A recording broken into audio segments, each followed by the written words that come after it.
Bien, ¿qué tal?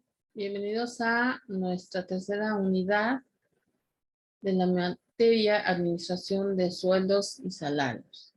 Recuerden que en esta tercera unidad estamos hablando de los sistemas de pago al personal, que es base medular en nuestra administración de recursos humanos. Recuerden que ustedes están en la especialidad de auxiliares de recursos humanos y que precisamente por esta situación, pues es que estamos conociendo todos estos temas que tienen que ver con los recursos humanos. Una de las áreas, ya lo hemos dicho, es precisamente el área de pago al personal. Decíamos la semana pasada que nuestro trabajo nos puede gustar muchísimo. Sin embargo, la realidad es que los trabajos los realizamos precisamente por el pago que vamos a recibir. Y no hay nada más molesto, verdaderamente, que llegue el día de pago, llegue la quincena, por ejemplo, y nuestra nómina, nuestro pago salga mal, que nos paguen menos de lo que íbamos a cobrar. Y en un ejercicio ético, también es adecuado, es conveniente que si yo recibí un pago de nómina más alto, pues como un valor ético es notificar que se me está pagando de más. Pero bueno, ese es otro tema concerniente a la ética. Bien, eh, la semana pasada hablábamos acerca de que para realizar el pago del personal se tiene que elaborar una nómina y que en la actualidad pues hay todo un software encargado de esto, que es el famoso NOI, ¿sí? El famoso NOI, que es un sistema de nóminas automatizado en donde lógicamente yo como personal de recursos humanos tengo que alimentar este sistema y entonces prácticamente el sistema, el programa, solito me da la nómina de mi empleado, ¿no? Hay varios datos con los que tenemos que alimentar nuestro sistema de nómina, como por ejemplo, obviamente, el nombre de la persona, su registro federal de contribuyentes, su puesto. Ya el día de ayer, en la materia de recursos humanos, diplomado de recursos humanos, hablábamos de cuáles son los elementos o los datos que debe de contener un recibo de nómina para que estemos siempre identificando a quién y por qué y cómo le estamos pagando, ¿no? Bien, pues fíjense cómo se combinan estos dos temas en ambas materias, aunque aquí vamos a ver algunas cosas diferentes. Toca hoy, entonces ya en esta tercera sesión, el tema que se conoce como movimiento de nómina del trabajador, ¿no? Movimiento de nómina del trabajador nos habla de, pues que una vez que ya se han definido todas las percepciones y las deducciones a las que el trabajador eh, tiene derecho y obligación de cubrir, pues se van a dar de alta en el sistema estos movimientos que van a ser diferentes, es muy importante, van a ser diferentes para cada trabajador. No le vamos a dar y a descontar las mismas cantidades a todo el personal, porque hay muchos factores que dependen. Ahorita vamos a ver, como por ejemplo la antigüedad, por ejemplo el puesto, las deudas que se hayan contraído previamente con con la empresa. Entonces, debe de existir un catálogo general de puestos, que es lo que ya vimos en la unidad 2. Y a través de este catálogo general de puestos, pues entonces comenzar, o sea, va a ser como nuestra base para ir generando nuestra nómina. Estos movimientos, insisto, van a ser individuales porque tienen que ser para cada trabajador y pueden tener más o menos los siguientes puntos, ¿no? Nos dice que dentro del movimiento de nóminas vamos a tener como primer punto los conceptos que son acumulativos con límite de monto. Por ejemplo, se le puede descontar a algún trabajador, bueno, al trabajador del que estemos hablando, por ejemplo, el trabajador del recibo de nómina que vimos ayer, vamos a suponer que estamos hablando de ese empleado, a él se le puede descontar cierta cantidad de dinero por concepto de préstamo personal cada periodo de pago, el cual se va a ir acumulando hasta que el trabajador liquide el préstamo en su totalidad. Por ejemplo, vamos a suponer que yo gano 4,000 pesos a la quincena y pido un préstamo. Vamos a suponer que pido 10,000 pesos. Algunas compañías tienen este tipo de prestación en donde se le puede, valga la redundancia, se le puede prestar una cantidad al trabajador y el beneficio es que a diferencia de un banco, el banco nos va a cobrar réditos, la empresa no. Si mi empresa me presta 10,000 pesos, esos 10,000 pesos son exactamente los que le voy a pagar. Y probablemente le pague 1,000 cada quincena. Esto quiere decir que a lo largo de 5 meses o de 10 quincenas, me van a ir descontando 1,000 pesos hasta que cumpla, como dice aquí, hasta que cumpla con la totalidad del préstamo, ¿no? Entonces, esto es acumulativo con límite de monto, porque se pacta, por ejemplo, una cantidad fija, 1,000 pesos a la quincena, ¿sí? Y en 10 quincenas cubro lo que estoy adeudando. Otro tipo de movimiento es el acumulativo hasta la fecha. Aquí también, por ejemplo, se va a hacer un descuento al empleado, pero no hay un límite de monto, sino que se deja de aplicar hasta una fecha determinada. Por ejemplo, se le va a hacer un descuento en los siguientes 4 meses. Entonces ahí no estamos hablando de un límite de monto, sino un límite de fecha. Puede ser que otro movimiento de la nómina sea repetitivo sin límites. Con este tipo de movimiento se afecta la nómina del trabajador en cierta cantidad sin tope de monto y sin tope de fecha. Por ejemplo, cuando se otorga una despensa, ¿sí? Acuérdense que las nóminas que vimos el día de ayer, el segundo recibo de nómina nos hablaba específicamente de los vales de despensa. Entonces, eso es repetitivo sin límite. Me van a otorgar la despensa por el tiempo que yo trabaje en esta empresa. Si trabajo 3 meses, pues durante 3 meses me van a dar los vales de despensa. Si trabajo 10 años, pues a lo largo de 10 años y así, ¿no? Por eso es sin límite de tiempo.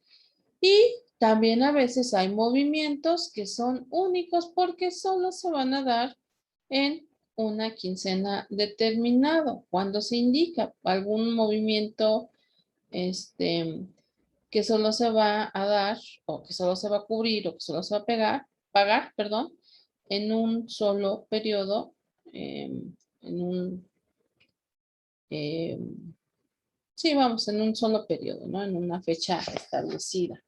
Por eso son únicos. Ok, ya tenemos ahí nuestros movimientos de nómina. Ahora, los trabajadores en su recibo de nómina, vamos a tener dos tipos de situaciones. Una a la que le vamos a llamar percepciones y otra a la que le vamos a llamar deducciones. Pero vamos con las primeras percepciones. Hay dos tipos de percepciones.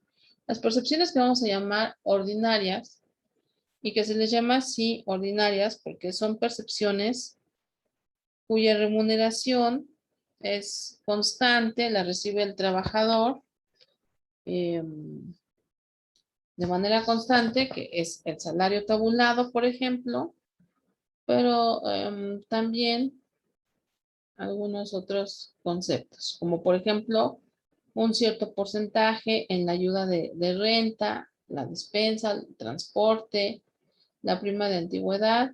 Esas son percepciones que semana tras semana o quincena tras quincena o catorcena tras catorcena, ya también lo hemos dicho varias veces, dependiendo del periodo de pago, siempre va a estar ahí constante, ¿no? Y existen también las percepciones extraordinarias. Una percepción extraordinaria es aquella que no es común. Una percepción que se va a pagar en una sola quincena, como por ejemplo horas extras. Resulta que en mi empresa no siempre tengo horas extras, pero esta quincena sí hubo y me quedé a trabajar más tiempo.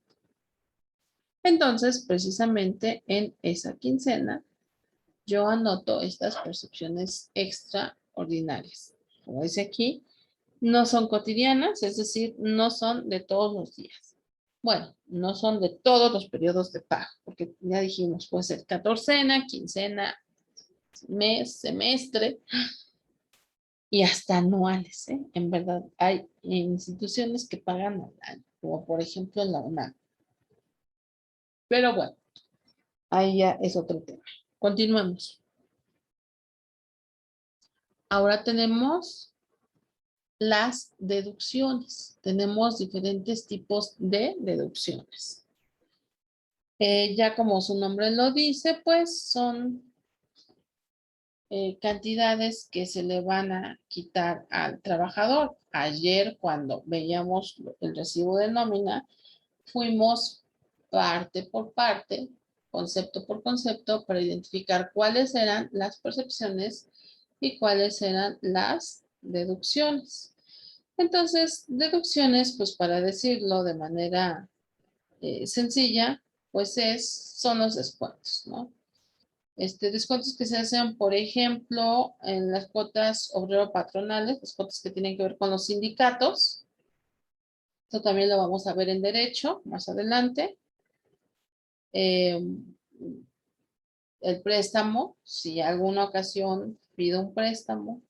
Si me ausento injustificadamente a manera de sanción, pues me pueden quitar ese día, bueno, no me pueden, de hecho me van a quitar el día que no me presenté a trabajar, ¿no?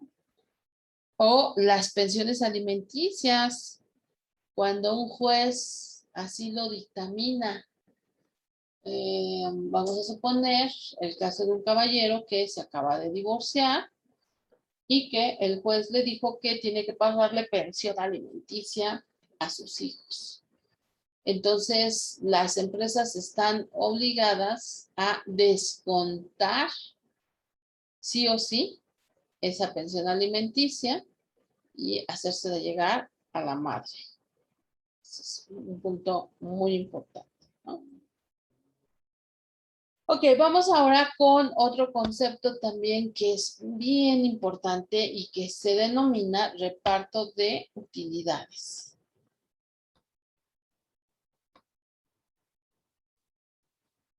El reparto de utilidades, para decirlo con una palabra muy sencilla, son las ganancias de la empresa, ¿no? Formalmente vamos a decir que el reparto de utilidades tiene que ver con la repartición de las ganancias que logró una empresa en cierto periodo, ¿no?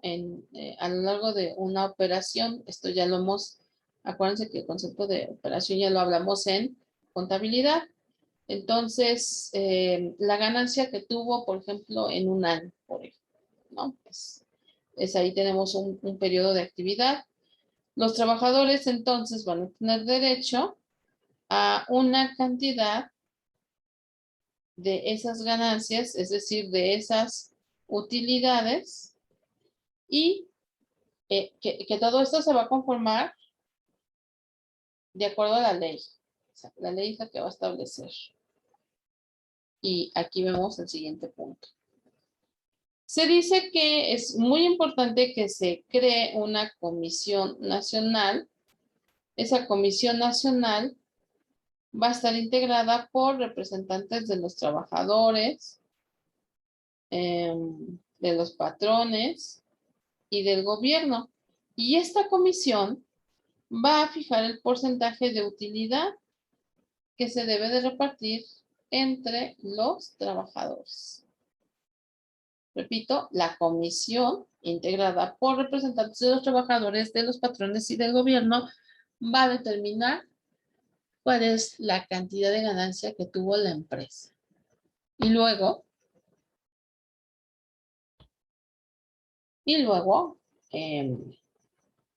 acuérdense que deben estar tomando nota de esto. Entonces va a fijar la cantidad que se considera que hubo ganancia. Esta comisión nacional tiene que investigar y analizar de manera apropiada y, por supuesto, tomando en consideración el desarrollo económico de nuestro país, pues va a señalar si hubo o no hubo ganancia. Y si hay ganancia, ¿cómo se va a dividir esa ganancia? Para eso se crea esa comisión. Todo esto va a estar respaldado por lo que se conoce como Ley Federal del Trabajo. Ley Federal del Trabajo. Esa Ley Federal del Trabajo establece que, bueno, número uno, que todos los trabajadores de una empresa tienen que ser partícipes de las utilidades de esa empresa, de las ganancias de esa empresa, de acuerdo al porcentaje que determine la Comisión Nacional.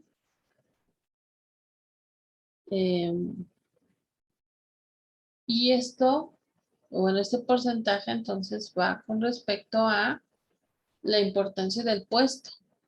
Aquí es precisamente una de las razones por las cuales es importante tener una evaluación de puestos, lo que decíamos en la segunda unidad. Entonces, si el puesto es muy importante y las personas que sustentan ese cargo, ese puesto, están sometidos a grandes responsabilidades, están sometidos a grandes cantidades de estrés, pues a ellos se les va a pagar un poco más que a cualquier otro. ¿Sí? Bien. Siguiente punto. Deberá cubrirse dentro de los 60 días siguientes a la fecha y esto también está establecido de acuerdo a la ley. El reparto de utilidades no se puede realizar cuando al patrón le da la gana. No. El reparto de utilidades debe efectuarse 60 días después de que el comité ha dictaminado que la empresa sí tiene un margen de ganancia. Como sí tiene ganancia, entonces sí está en posibilidad de repartir, de compartir esa ganancia con los empleados. Pero, insisto, no cuando él quiera, sino 60 días después de que se ha determinado que sí hay ganancia. Y por último, bueno, este texto nos dice que la utilidad que se va a repartir, la cantidad de la utilidad que se va a repartir, se tiene que dividir en dos partes iguales. La primera se va a repartir por igual entre todos los trabajadores, tomando en consideración el número de días trabajados por cada uno de los del año. O sea, si el año se trabajaron,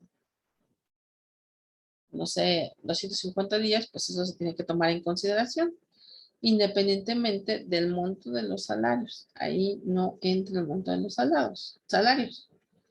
Y la segunda parte se va a repartir en proporción al monto de los salarios que tienen los trabajadores a lo largo de ese periodo, a lo largo de ese año.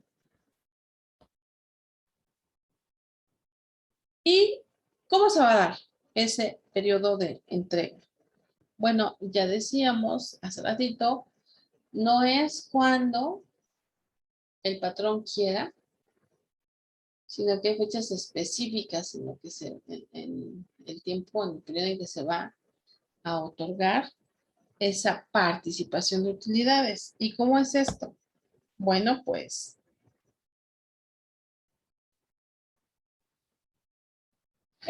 primero y antes que nada hay que identificar que tenemos dos tipos de patrones o dos tipos de contribuyentes.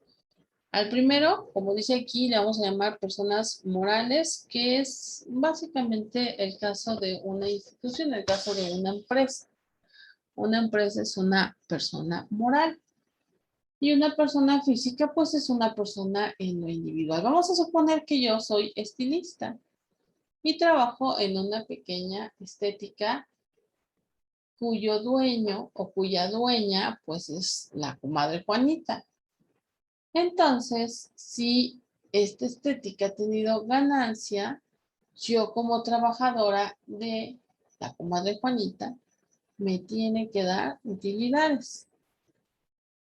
Ella es una persona, doña Juanita es una persona física, ella no es una persona moral porque no está constituida en una empresa. Esto también lo vamos a ver, pero esto lo vamos a ver en Derecho 2. Ok, continuamos. ¿Se dan cuenta? Todo esto tiene una base jurídica. Las empresas necesitan forzosamente declarar cuánto han comprado, cuánto han ganado, cuánto han comprado, cuánto han vendido y por lo tanto cuánto han ganado. A eso se le conoce como declaración de impuestos.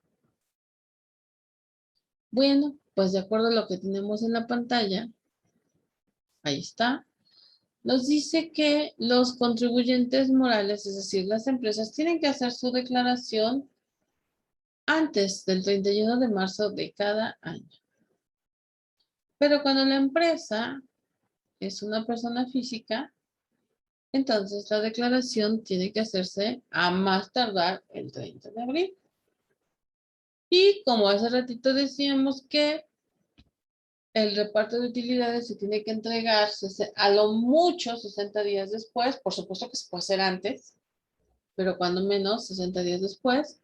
Entonces, esto quiere decir que el pago para realizar ese pago, para la redundancia, de participación de utilidades es para personas fiscales el 30 de mayo y para personas físicas el 30 de junio. Insisto, el pago de utilidades no se va a pagar cuando al empleado le dé la gana. Perdón, al empleador le dé la gana, sino 2 meses después. Bien, continuamos. Ahora vamos a hablar de que la ley prevé que no siempre y que no todas las empresas van a pagar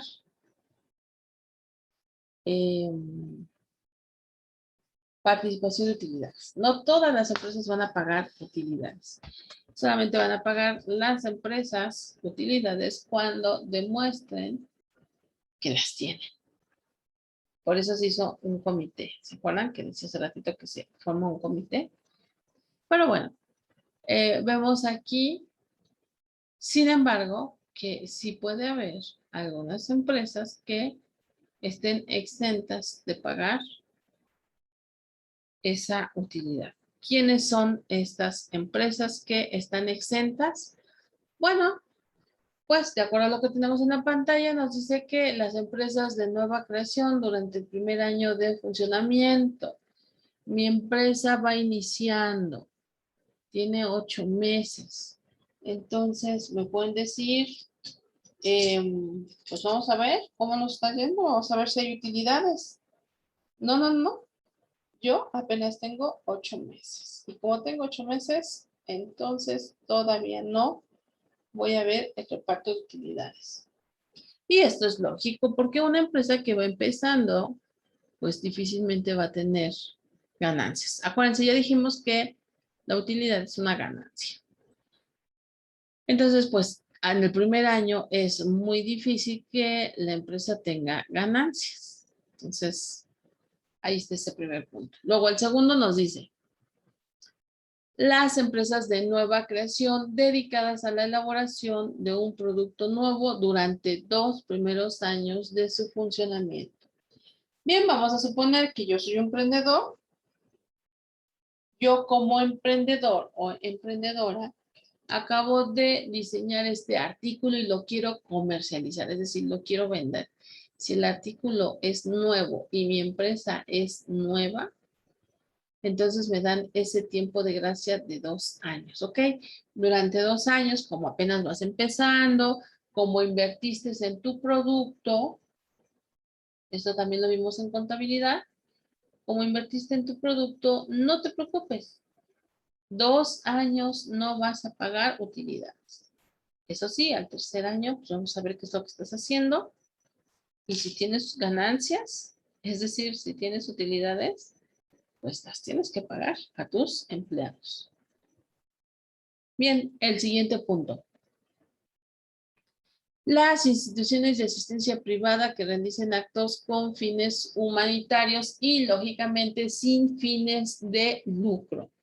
También, ya en contabilidad, hablamos infinidad de veces de las empresas sin fines de lucro. Entonces, esas empresas, como dice ahí, porque son de asistencia privada, ellas no están hechas, no se crearon para ganar, para generar ganancias. Y precisamente porque no están hechas para generar ganancias, pues es entonces que están libres de pagar utilidades.